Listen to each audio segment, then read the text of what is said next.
Buenas tardes. Dice el dicho que donde las dan las toman, y esta es una de las poderosas razones que está detrás de una relación a las malas entre Guillermo Lasso y su Congreso. Era de esperar cierto nivel de tensiones desde el día cero, porque la primera fuerza política de ese órgano legislativo es el movimiento progresista y correísta Unión por la Esperanza. O sea que mientras en las elecciones del año 2021 Lasso festejaba su banda presidencial, tenía una sonada derrota en el Parlamento unicameral, quedando en quinto puesto su partido Creo. Pero la crisis política de hoy no va solo de bandos políticos, mucho menos cuando ninguno tiene todo el poder por sí solo y está obligados a pactar alianzas. Es que hay un antecedente de deslealtad que ahora parece estarle pasando factura y que les propongo recordar. Se trata de la elección del presidente de la Asamblea Nacional. En aquella ocasión les comentaba en este mismo espacio de análisis los dimes y diretes del momento, y es que se había filtrado un acuerdo entre Lasso, los del Partido Social Cristiano y la bancada correísta para posicionar al máximo líder del legislativo, y el día de la votación el banquero cambió de parecer y de arreglo político para finalmente favorecer el posicionamiento de la actual presidenta perteneciente al movimiento Pachacuti, Guadalupe Llori. Por entonces ni siquiera el otrora líder de ese movimiento indígena y ex candidato presidencial Yacu Pérez respaldó tal acuerdo, porque prefirió abandonar el grupo antes que pactar con su contrincante en las presidenciales. De entonces a hoy la Asamblea se ha convertido en el dolor de cabeza de Lasso, pues de 6 proyectos legislativos presentados en estos 10 meses, apenas se le han dejado pasar uno, y no sin dar guerra, el resto negados, engavetados o sufriendo burocracia para torpedearlos al fin.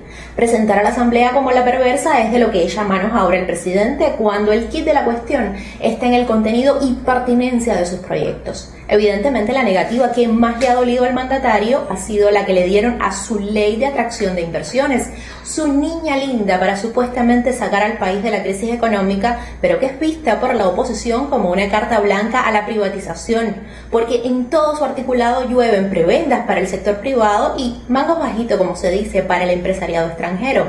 Tal es la indignación que ya vimos las renuncias en su gabinete por discrepancias en cómo abordar este divorcio por rebeldía con el legislativo.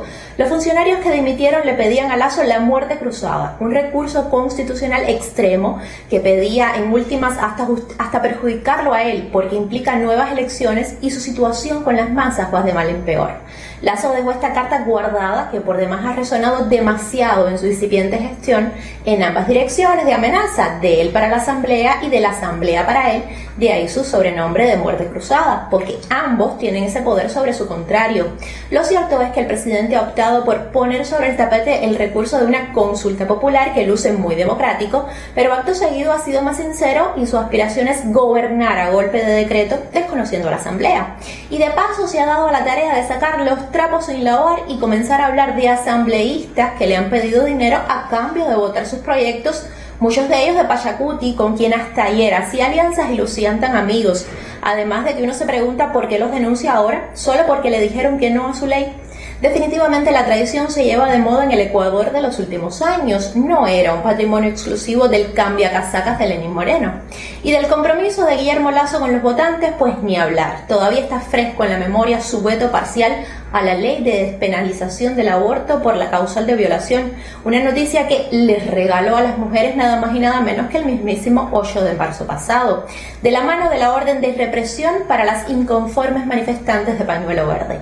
A la par mantiene sus deudas de campaña en el sector sanitario, educativo y en materia de seguridad, un problemón este último para un país que ha visto crecer la violencia callejera y carcelaria a niveles escandalosos. Así como le cuento, buenas tardes.